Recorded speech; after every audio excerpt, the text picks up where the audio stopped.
ابرا یمن کا عیسائی حاکم تھا۔ حج کے دنوں میں اس نے دیکھا کہ لوگ بیت اللہ کا حج کرنے جاتے ہیں۔ اس نے اپنے لوگوں سے پوچھا، یہ لوگ کہاں جاتے ہیں؟ اسے جواب ملا، بیت اللہ کا حج کرنے کے لیے مکہ جاتے ہیں۔ اس نے پوچھا، بیت اللہ کس چیز کا بنا ہوا ہے؟ اسے بتایا گیا، پتھروں کا ہے۔ اس نے پوچھا، اس کا لباس کیا ہے؟ بتایا گیا، ہمارے ہاں سے جو داری دار کپڑا جاتا ہے اس سے اس کی پوشاک تیار کی جاتی ہے۔ ابرا عیسائی تھا۔ ساری بات سن کر اس نے کہا، مسیح کی قسم، میں تم لوگوں کے لیے اس سے اچھا گھر تعمیر کروں گا۔ اس طرح اس نے سرخ، سفید، زرد اور سیاہ پتھروں سے ایک گھر بنوایا، سونے اور چاندی سے اس کو سجایا۔ اس میں کئی دروازے رکھوائے، اس میں سونے کے پترے جڑوائے، اس کے درمیان میں جواہر لگوائے۔ اس مکان میں ایک بڑا سیاہ یاقوت لگوایا، پردے لگوائے، وہاں خوشبوئیں سلگانے کا انتظام کیا۔ اس کے دیواروں پر اس قدر مشک ملا جاتا تھا کہ وہ سیاہ رنگ کی ہو گئیں، یہاں تک کہ جواہر بھی نظر نہیں آتے تھے۔ پھر لوگوں سے کہا، اب تمہیں بیت اللہ کا حج کرنے کے لیے مکہ جانے کی ضرورت نہیں رہی۔ میں نے یہیں تمہارے لیے بیت اللہ بنوا دیا ہے، لہذا اب تم اس کا طواف کرو۔ اس طرح کچھ قبائل کئی سال تک اس کا حج کرتے رہے، اس میں اعتکاف کرتے رہے، حج والے مناسک بھی یہیں ادا کرتے رہے۔ عرب کے ایک شخص نفیل خشمی سے یہ بات برداشت نہ ہو سکی۔ وہ اس مصنوعی خانہ کعبہ کے خلاف دل ہی دل میں کھڑتا رہا۔ آخر اس نے دل میں ٹھان لی کہ وہ ابرا کی اس عمارت کو گندہ کر کے چھوڑے گا۔ پھر ایک رات اس نے چوری چھپی بہت سی گندگی اس میں ڈال دی۔ ابرا کو معلوم ہوا تو سخت غضبناک ہوا، کہنے لگا، یہ کارروائی کسی عرب نے اپنے کعبہ کے لیے کی ہے، میں اسے ڈھا دوں گا، اس کا ایک ایک پتھر توڑ دوں گا۔ اس نے شام و حبشہ کو یہ تفصیلات لکھ دیں۔ اس سے درخواست کی کہ وہ اپنا ہاتھی بھیج دے۔ اس ہاتھی کا نام محمود تھا۔ یہ اس قدر بڑا تھا کہ اتنا بڑا ہاتھی روئے زمین پر دیکھنے میں نہیں آیا تھا۔ جب ہاتھی اس کے پاس پہنچ گیا تو وہ اپنی فوج لے کر نکلا اور مکہ کا رخ کیا۔ یہ لشکر جب مکہ کے قریب و جوار میں پہنچا تو ابرا نے فوج کو حکم دیا کہ ان لوگوں کے جانور لوٹ لیے جائیں۔ اس کے حکم پر فوجیوں نے جانور پکڑ لیے۔ ان میں عبد المطلب کے اونٹ بھی تھے۔ نفیل بھی اس لشکر میں ابرا کے ساتھ موجود تھا اور یہ عبد المطلب کا دوست تھا۔ عبد المطلب اس سے ملے، اونٹوں کے سلسلے میں بات کی۔ نفیل نے ابرا سے کہا، قریش کا سردار عبد المطلب ملنا چاہتا ہے۔ یہ شخص تمام عرب کا سردار ہے، شرف اور بزرگی اسے حاصل ہے، لوگوں میں اس کا بہت بڑا اثر ہے، لوگوں کو اچھے اچھے گھوڑے دیتا ہے، انہیں عطیات دیتا ہے، کھانا کھلاتا ہے۔ یہ گویا عبد المطلب کا تعارف تھا۔ ابرا نے انہیں ملاقات کے لیے بلا لیا۔ ابرا نے ان سے پوچھا، بتائیے آپ کیا چاہتے ہیں؟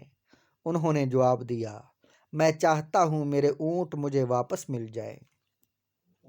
ان کی بات سن کر ابرا بہت حیران ہوا۔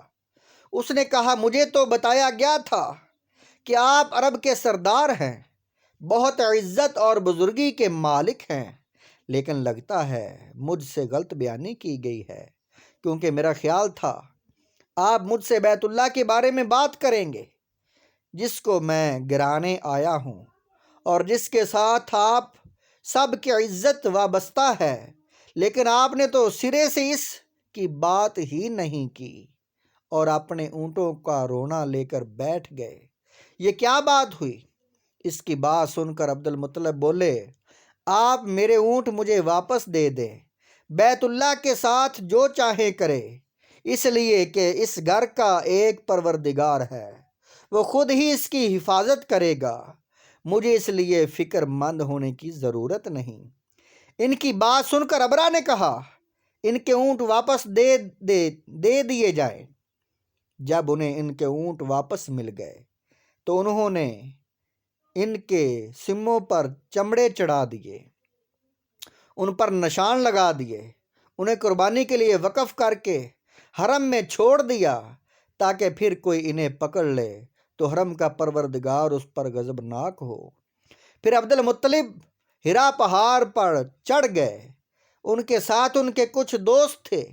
انہوں نے اللہ سے درخواست کی، اے اللہ، انسان اپنے سامان کی حفاظت کرتا ہے، تو اپنے سامان کی حفاظت کر۔ ادھر سے ابرا اپنا لشکر لے کر آگے بڑھا، وہ خود ہاتھی پر سوار لشکر کے درمیان موجود تھا۔ ایسے میں اس کے ہاتھی نے آگے بڑھنے سے انکار کر دیا، وہ زمین پر بیٹھ گیا۔ ہاتھی بانوں نے اسے اٹھانے کی کوشش کی لیکن وہ نہ اٹھا۔ انہوں نے اس کے سر پر ضربیں لگائیں، آنکس چبوئے، مگر وہ کھڑا نہ ہوا۔ کچھ سوچ کر انہوں نے اس کا رخ یمن کی طرف کیا تو وہ فوراً اس طرف چلنے لگا۔ اس کا رخ پھر مکہ کی طرف کیا گیا تو پھر رک گیا۔ ہاتھی بانوں نے یہ تجربہ بار بار کیا۔ آخر ابرا نے حکم دیا، ہاتھی کو شراب پلائی جائے تاکہ نشہ میں اسے کچھ ہوش نہ رہ جائے اور ہم اسے مکہ کی طرف آگے بڑھا سکیں۔ چنانچہ اسے شراب پلائی گئی لیکن اس پر اس کا بھی اثر نہ ہوا۔ ابرا کے ہاتھی کو اٹھانے کی مسلسل کوشش جاری تھی۔ ابرا کا انجام، ابرا کے ہاتھی کو اٹھانے کی مسلسل کوشش جاری تھی کہ اچانک سمندر کی طرف سے ان کی طرف اللہ تعالیٰ نے ابابیلوں کو بھیج دیا۔ وہ ٹڈیوں کے جھنڈ کی طرح آئیں۔ دوسری طرف عبد المطلب مکہ میں داخل ہوئے، حرم میں پہنچے اور کعبہ کے دروازے کی زنجیر پکڑ کر ابرا اور اس کے لشکر کے خلاف فتح کی دعا مانگی۔ ان کی دعا کے الفاظ یہ تھے، اے اللہ، یہ بندہ اپنے قافلے اور اپنی جماعت کی حفاظت کر رہا ہے، تو اپنے گھر یعنی بیت اللہ کی حفاظت فرما۔ ابرا کا لشکر فتح نہ حاصل کر سکے، ان کی طاقت تیری طاقت کے آگے کچھ بھی نہیں۔ آج صلیب کامیاب نہ ہو۔ صلیب کا لفظ اس لیے بولا گیا کہ ابرا عیسائی تھا اور صلیب کو عیسائی اپنے نشان کے طور پر ساتھ لے کر چلتے تھے۔ اب انہوں نے اپنی قوم کو ساتھ لیا اور ہرا پہاڑ پر چڑھ گئے کیونکہ ان کا خیال تھا وہ ابرا کا مقابلہ نہیں کر سکیں گے۔ اور پھر اللہ تعالیٰ نے پرندوں کے جھنڈ بھیج دیے۔ یہ پرندے چڑیا سے قدرے بڑے تھے، ان میں سے ہر پرندے کی چونچ میں پتھر کے 3 ٹکڑے تھے۔ یہ پتھر پرندوں نے ابرا کے لشکر پر گرانے شروع کر دیے۔ جو ہی یہ پتھر ان پر گرے، ان کے ٹکڑے ٹکڑے ہو گئے، بالکل اسی طرح جیسے آج کسی جگہ اوپر سے بم گرائے جائے تو جسموں کے ٹکڑے اڑ جاتے ہیں۔ ابرا کا ہاتھی محمود البتہ ان کینکریوں سے محفوظ رہا، باقی سب ہاتھی تہس نہس ہو گئے۔ یہ ہاتھی 13 عدد تھے، سب کے سب کھائے ہوئے نحوست کے مانند ہو گئے، جیسا کہ سورۃ فیل میں آتا ہے۔ ابرا اور اس کے کچھ ساتھی تباہی کا یہ منظر دیکھ کر بری طرح بھاگے، لیکن پرندوں نے ان کو بھی نہ چھوڑا۔ ابرا کے بارے میں طبقات میں لکھا ہے کہ اس کے جسم کا ایک ایک عضو الگ ہو کر گرتا چلا گیا، یہاں یعنی وہ بھاگ رہا تھا اور اس کے جسم کا ایک ایک حصہ الگ ہو کر گر رہا تھا۔ دوسری طرف عبد المطلب اس انتظار میں تھے کہ کب حملہ ہوتا ہے، لیکن حملہ آور جب مکہ میں داخل نہ ہوئے تو وہ حالات معلوم کرنے کے لیے نیچے اترے۔ مکہ سے باہر نکلے تب انہوں نے دیکھا سارا لشکر تباہ ہو چکا ہے۔